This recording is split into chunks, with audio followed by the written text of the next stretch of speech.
You're now listening to No Gimmicks. No Gimmicks podcast, and we bring it to you. Every time we turn live, and you know it's the truth. Every after show, moving down, this the time to move around. No Gimmicks podcast is going down.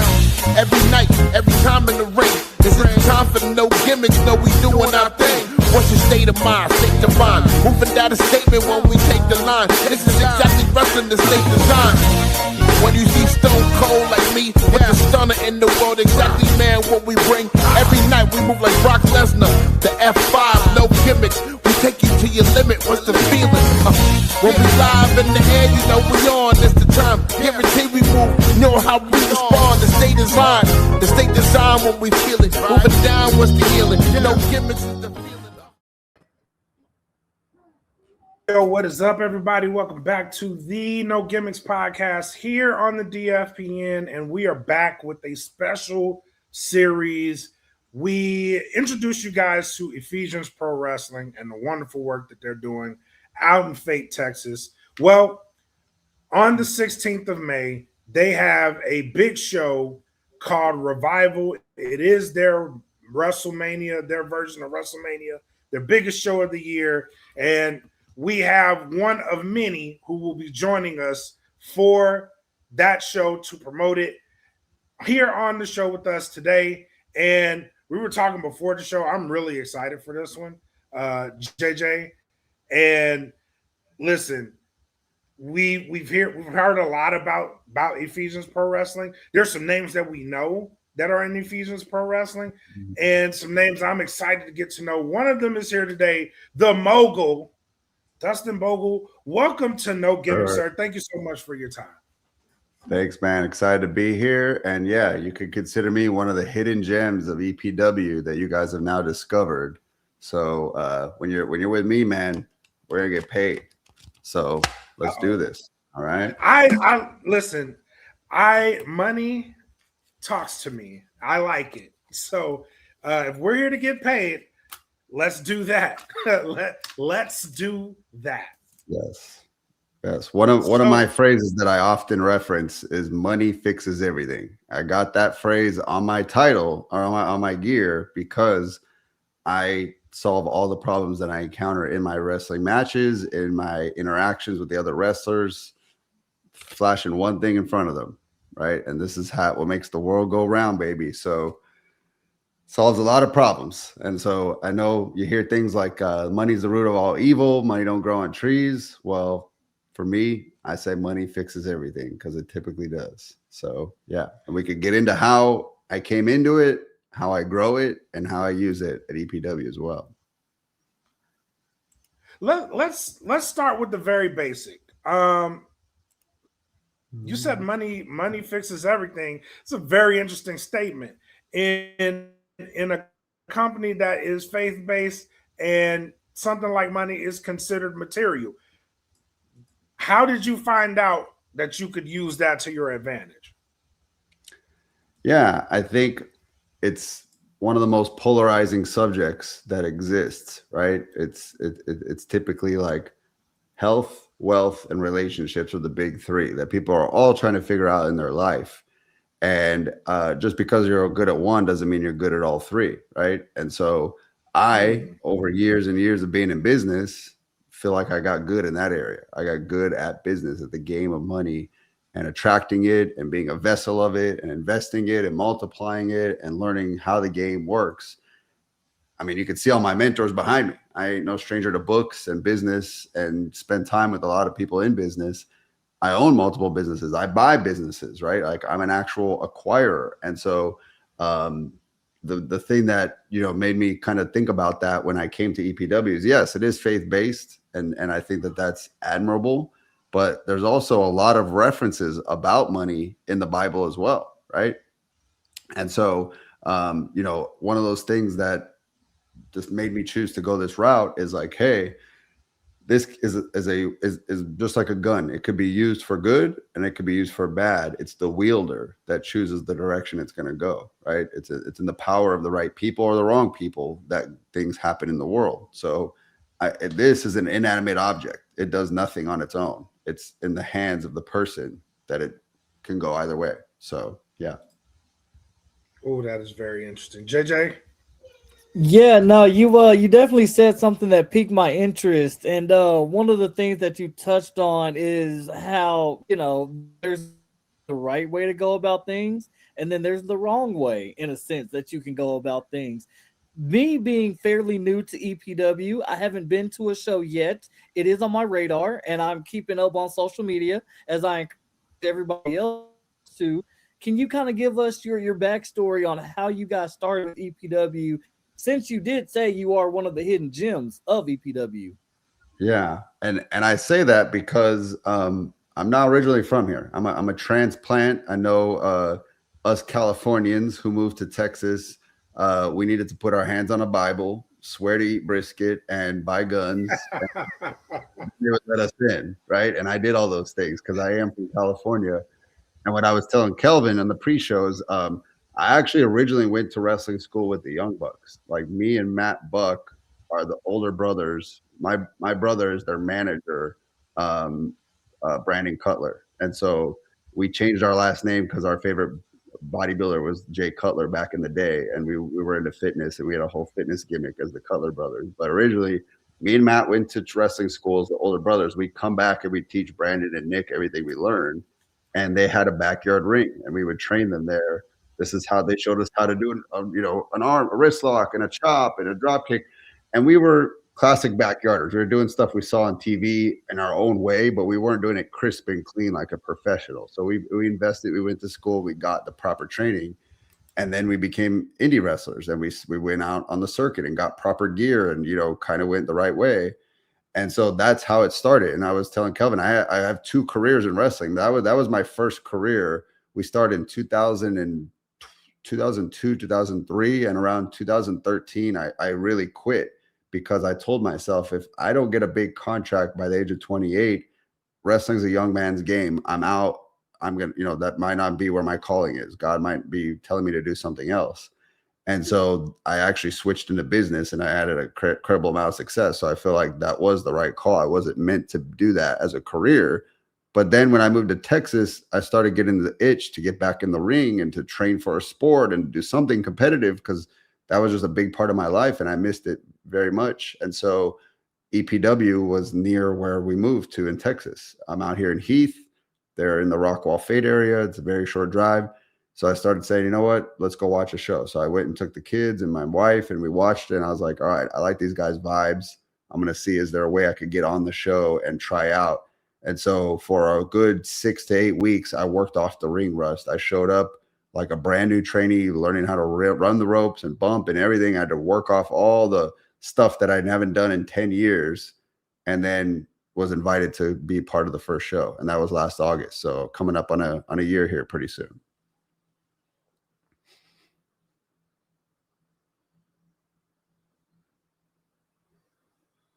Oh, Calvin, you're muted. Just heads up. My bad. I do this every show. Every single show. So question on my end. You mentioned getting back after 10 years. What was that feeling like? Just coming back, was it nerves involved? Was there a feeling of like, were you in your head about anything? Where did you have any doubts coming back after being away for so long? Yeah, people don't realize, who are not wrestlers, that it is the most unique type of shape you have to be in. There's literally no other thing you can do except wrestle to get in shape for it. You are jumping, you are picking people up, you're running, your back's getting hit with cable ropes, then it's getting hit with the mat, then your chest is getting chopped. Like, your body is literally freaking out. It doesn't know what is going on. It is being in multiple car wrecks. And so it's very easy to be in gym shape and not be in ring shape. And that's one of the first things wrestlers tell you, like, hey man, you got to get in ring shape, which means spending a lot of time in the ring, rolling, bumping, hitting the ropes, taking slams, picking people up, because that's the only way to get in shape. It's like, if you're training for a marathon, what do you go do? You go do a bunch of running, right? You don't do something else. So that I did have fear. I was just like, I'm older now. I'm 40. You know, when I was doing that first round, I was in my 20s. Like, can I do it? Do I still got it? Is this too dangerous for me? But they were safe. I took it a day at a time and slowly worked my way up. It was definitely hell on my body. It did not like it, but I got my calluses back. I got my ring shape back. And now I feel like my old me. I could definitely go and hang with the young guys all day long. So, I'm feeling good. That's awesome. That's awesome. JJ? That is awesome to hear. And for me, that kind of segues us into the upcoming show that Kelvin mentioned, that you guys mentioned. This is like your big WrestleMania. This is the big show that everybody looks forward to, and it's Revival. And being a fan of wrestling and following all these different companies, not just in Texas, but anywhere that you can find wrestling, I want to get your perspective and your take on it. How do you feel the Revival, this build? What are you looking forward to? What are you hoping the fans take away from this? Because this is a huge one for you guys. Yeah, and it's my first one with the company, so I'm definitely looking forward. So I'm in a group called Bad Company, representing them here today, and it's a group of originally 3, but we just added a 4th member, and basically we're here to dominate, man. I hold all the titles. If anyone in our group wins a title, they have to relinquish it to me. I'm in that CEO role. Everybody else is kind of on the board. And so essentially I say, here, we're here to merge people into the group, and I'm here to acquire championship belts. So we're in the M&A game all day because I'm a businessman, and that's how I think. So I've already acquired the Texas title. And then I've acquired the tag team titles, and I hold them both as a single individual. There is not two people who own the tag title. It's an individual, and that's me. And then I also have the Case for Christ, which is our version of the Money in the Bank. It's a case that you can cash in any time for a world championship title shot. And so I have all of that right now. So Dustin the Mogul Bogle sitting pretty. The person that came back off the injury list that has definitely been a thorn in my side is Langley. And so he messed up his wrist real bad, where he was off the roster. He could not actively wrestle, and he had to heal it. Well, he went and got himself in really good shape. He dropped some pounds. He got the wrist healed up, and he kind of came in and messed with me when I was working with Bam Bam Malone, and now he's on my sights. So him and I are one-on-one for the Texas title at Revival. And I confident that I'm going to be walking out still champion. So when you see those images that says "and still," expect that to be dropped on that day. All right. And speak to me about someone like a Langley, because being familiar with Langley is someone who doesn't give up. What does that do for someone like you who's business oriented? Does it make you want to spend more resources to get rid of the problem, or do you just hope that they walk themselves into a situation? Yeah, I mean, I call Langley Loppy because this guy's like a tripping, just like hot mess of a man, and he's what's wrong with the Gen Z kids of the world. The guy can't look me in the eye. He can't shake my hand. He definitely look like he can't hold a job. He's got that long hair. He's got that punk rock, I hate the world. And as a businessman, I'd never give him a job. So good luck in the unemployment line, Loppy. But basically, he's one of these guys that, he just represents Gen Z to me. They call it the Gen Z stare, and my son does it, where I ask him a question and he just blank stares at me. I'm like, I said words to you, like reply back. And there's times like that I'm talking to Langley, and it's like, hello, and so he irritates me, and I know I'm going to take it out on him and show him. So, he's coming in, representing that younger generation, these Gen Z kids. And then I'm showing him like, hey, this is how men handle business in the ring. So that's my thoughts on Langley. And that's why I think, again, he's not going to have a chance at Revival. Strong words. JJ. No, very strong words indeed. And I'm kind of going to piggyback on Kelvin there, because we're familiar with Langley up here in the DFW and all the things that he's been up to, the training, the time that he puts in, and even on social media. Langley has been in really good shape. He's keeping his health up. You mentioned that wrist injury that did have him out, but it seems like that has not slowed him down. So, again, just piggybacking on Kelvin, is there anything that you feel you have to do one step further than Langley to keep that title? Because I'm just saying, from the outside looking in, it seems like Langley can come in a revival and cause an upset.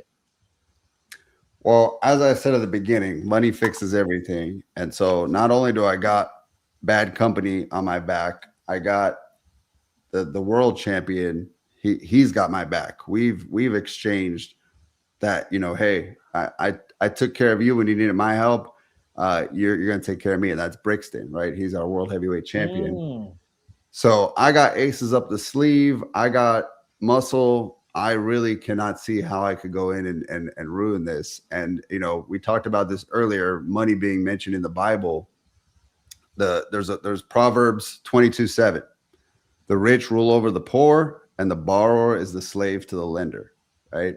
And so that's Bad Company. I helped them all get out of debt.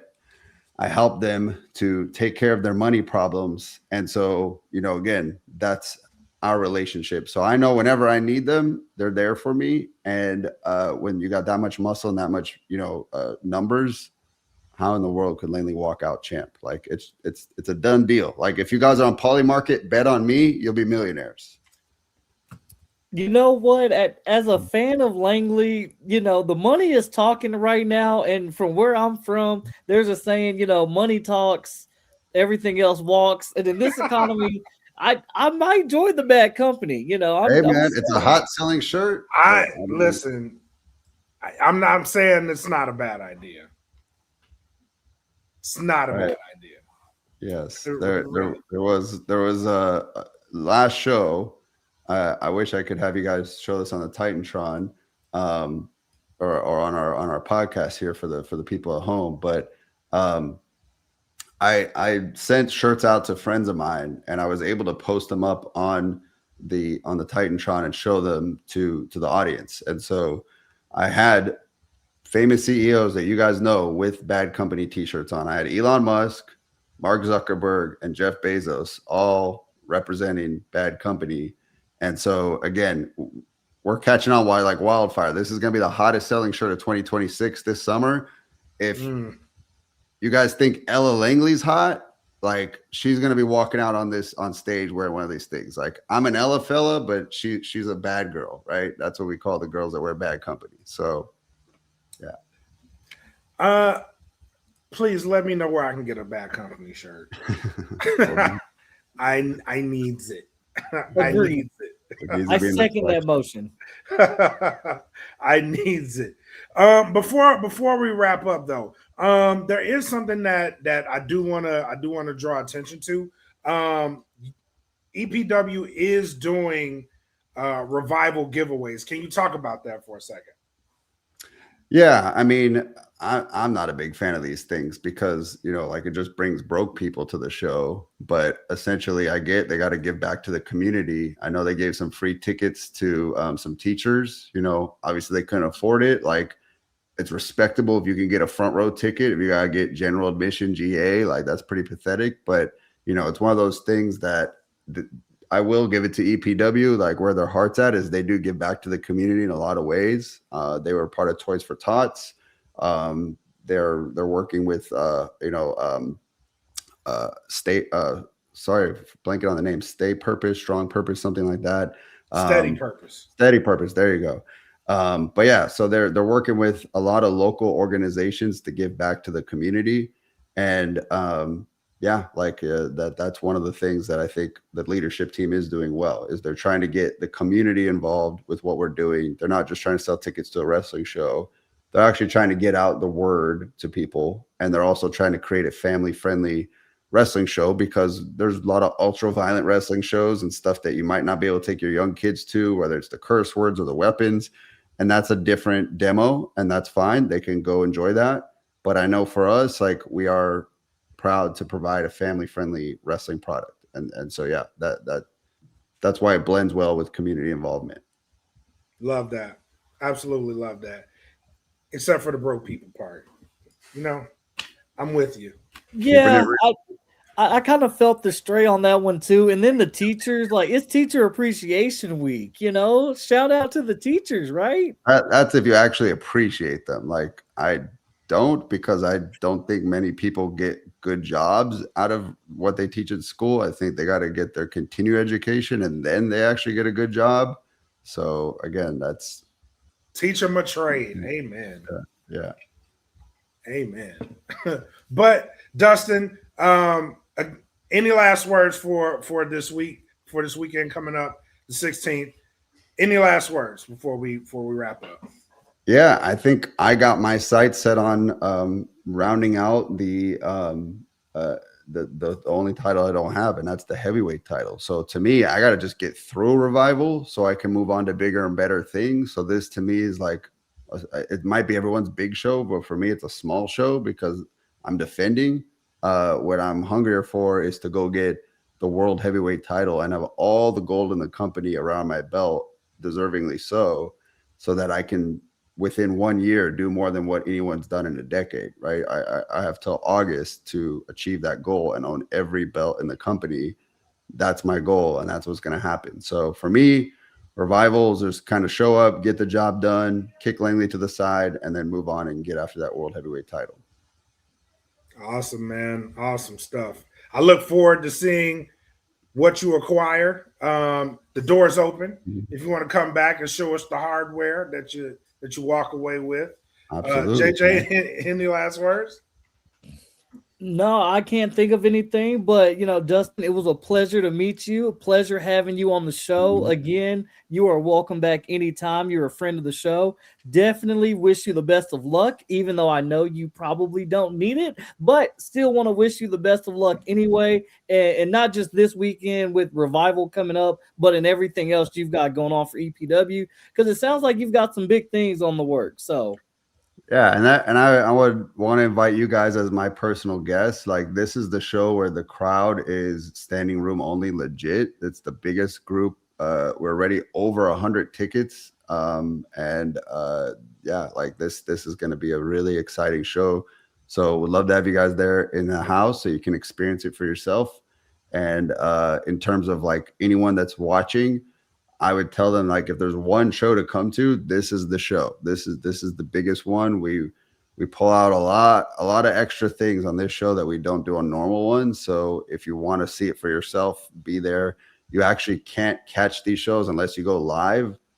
The only other option, but there's a massive delay, it's usually like 6 weeks behind, is to watch it on the Abundant TV app. And so it's like, by then you missed all the excitement. So be there live. Bring the kids, bring the family. It's family friendly, and watch me do my thing and show you that money fixes everything, right?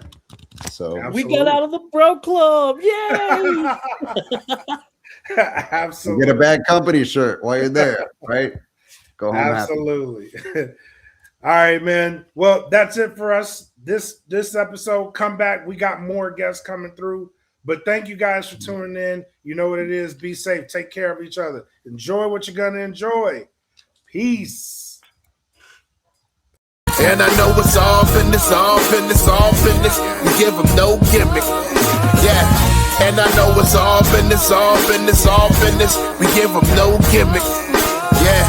And I know it's all business, all business, all business. We give them no gimmicks.